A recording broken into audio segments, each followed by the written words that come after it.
வணக்கம் மாணவர்களே. நாம் இப்போ 2005ஆம் ஆண்டு கேட்கப்பட்ட ஒரு கேள்வியை சால்வ் பண்ண போகிறோம். இங்கே ஒரு டெஃபினட் இன்டெக்ரல் வரையறுத்த தொகையை மதிப்பு கண்டுபிடிக்கணும். இது வழக்கமான கணக்குகளிலிருந்து பார்க்குறதுக்கு ரொம்ப சிம்பிளாக கொஞ்சம் டிஃப்ரெண்ட்டாக இருக்குது. நமக்கு வரையறுத்த தொகை டெஃபினட் இன்டெக்ரல்ஸ்னாலே நம்ம ப்ராப்பர்ட்டிஸ் தான் நம்ம ஞாபகத்துக்கு வரும். ஆனால் இங்கே டேர்ம்ஸை பாருங்கள். இப்போ இன்டெக்ரண்டில் இந்த டேர்ம்ஸ் எல்லாம் பார்த்தா x³ 3x² + 3x + 3 இதெல்லாம் பார்த்தோன்னே நேரடியாகவே இன்டெகிரேட் பண்ணிடலாமே அப்படின்னு தோணும். ஸோ நமக்கு முதல்ல இந்த கொஷினை பார்த்த உடனே இது ரொம்ப சிம்பிளாக நேரடியாக இன்டெகிரேட் பண்ணிடலாங்கிற இது தோணும்.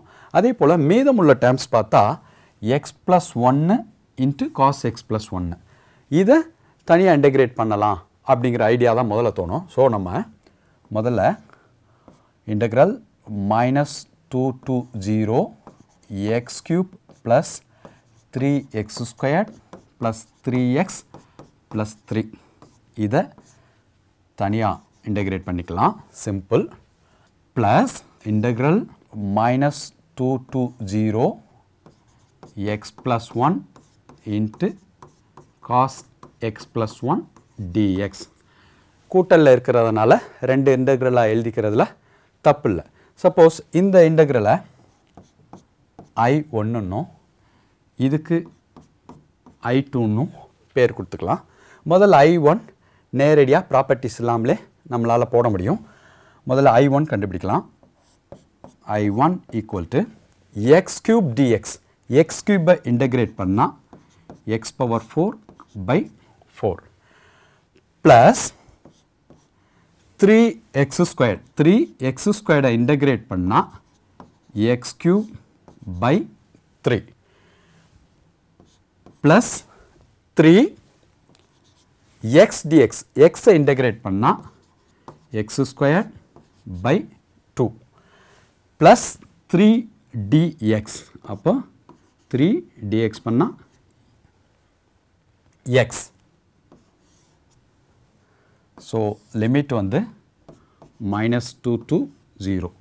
இப்போ இங்கே பார்த்தீங்கன்னா இது கேன்சல் பண்ணிக்கலாம். இங்கே x³ மட்டும் இருக்கும். இப்போது லிமிட் அப்ளை பண்ணலாம். அப்பர் லிமிட் 0 அப்ளை பண்ணால் எல்லா இடத்துலையுமே x டேம் இருக்குது.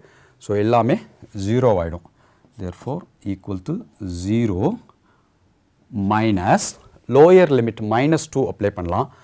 -2⁴ -2⁴ 16.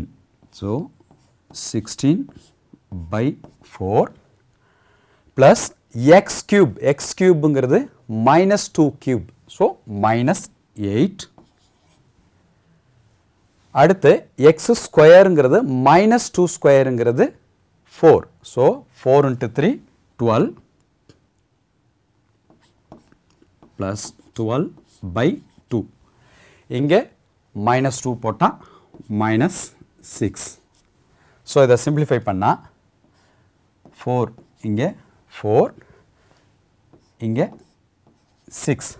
ஸோ சிம்பிளிஃபிகேஷனில் நமக்கு மைனஸ் இங்கே 4 -8 ப்ளஸ் 6 -6. ஸோ இது கேன்சல் ஆகிடுச்சுன்னா 4 -8 -4 இங்கே முன்னாடி ஒரு மைனஸ் இருக்குது. therefore 4. இங்கே டைரெக்டாக இதை சிம்பிளாக இன்டெகிரேட் பண்ண முடிஞ்சது. அதனுடைய விடை 4. இப்போ நம்ம இந்த I2 பண்ணலாம். I2 integral -2 to 0 x + 1 cos x + 1 dx. சரி, இங்கே என்ன பண்ணலான்னா பார்த்த உடனே நமக்கு ஒரு ஐடியா வரும். ஒரு சப்ஸ்டியூஷன் போயிடலாம். x + 1க்கு ஒரு சப்ஸ்டியூஷன் கொடுத்தா ஈஸியாக இதை பண்ணிடலாம். x + 1 = tங்கிற சப்ஸ்டியூஷன் போகும். அப்போ dx என்னவாக இருக்கும் அப்படின்னா dt.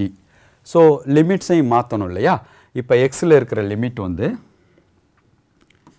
எக்ஸில் -2ஆகவும் 0ஆகவும் இருக்கிற லிமிட்ஸ் tயில் என்னவாக மாறும்? இப்போ எக்ஸில் -2 அப்படின்னா -2 + 1 t வந்து -1 இருக்கும். சரி, xல 0வாக இருந்தால் t வந்து 1ஆக இருக்கும். ஸோ இப்போ சப்ஸ்டியூஷனுக்கு அப்புறம் I2 லோயர் லிமிட் -2 இங்கே -1ஆகவும் இங்கே அப்பர் லிமிட் 0 + 1ஆகவும் மாறிடும். சப்ஸ்டியூஷனில் இங்கே x + 1 t இங்கே cos t dt. சரி, இதை பார்த்த உடனே நமக்கு என்ன தோணும்னா t × cos t தான். ஸோ நம்ம வந்து இதை இன்டெக்ரல் u dv போயிடலாமோ அப்படின்னு தோணும். அதுக்கு முன்னாடி இங்கே லிமிட்ஸை கவனிங்க. -1 to 1 இந்த மாதிரி இருந்தால் ஒரு ப்ராப்பர்ட்டி இருக்கு இல்லையா, -a to a f of x dx இருந்தால் இதனுடைய விடை ரெண்டு விதமாக இருக்கலாம். ஒன்று 0வாக இருக்கலாம். எப்போ 0வாக இருக்கும்? f ஆட் ஃபங்க்ஷன் ஒரு ஒற்றை சார்பாக இருந்தால், அல்லது 2 times integral 0 to a f of x dx இருக்கலாம். எப்போ? f வந்து ஒரு ஈவன் ஃபங்க்ஷனாக இருந்தால், அது இரட்டை சார்பாக இருந்தால். ஸோ நம்ம அதை இங்கே செக் பண்ணி பார்க்கலாம். இங்கே t cos t, நம்ம f of t வந்து t cos t. இப்போ f of -t என்னவாக இருக்கும்னா -t × cos of -t. cos of -θ always cos θ தான். ஸோ இங்கே cos of -tங்கிறது cos t தான். therefore -t cos t. So இது வந்து -f of t. f வந்து ஒரு ஒற்றை சார்பு, ஒரு ஆட் ஃபங்க்ஷன். அப்போது இந்த ப்ராப்பர்ட்டி படி இதனுடைய வேல்யூ 0ன்னு சொல்லலாம். ஸோ நம்ம I1 I2 ரெண்டையும் கண்டுபிடிச்சிட்டோம். I1 வந்து 4 வந்தது, I2 0. இப்போ கொஸ்டினை பார்க்கலாம். இப்போது 4 0 ரெண்டையும் கூட்டினா ஆப்ஷன் சி 4 சரியான விடை. இப்போ ஒரே கணக்கை வந்து வெவ்வேறு வகையில் நம்ம செய்யலாம். அது காலத்தையும் மிச்சம் பண்ணும். நமக்கு பிற கணக்குகள் செய்கிறப்ப அந்த டெக்னிக்கும் யூஸ்ஃபுல்லாக இருக்கும். அந்த வகையில் இதே கணக்கை நம்ம வேறு விதமாக யோசனை பண்ணி பார்க்கலாம்.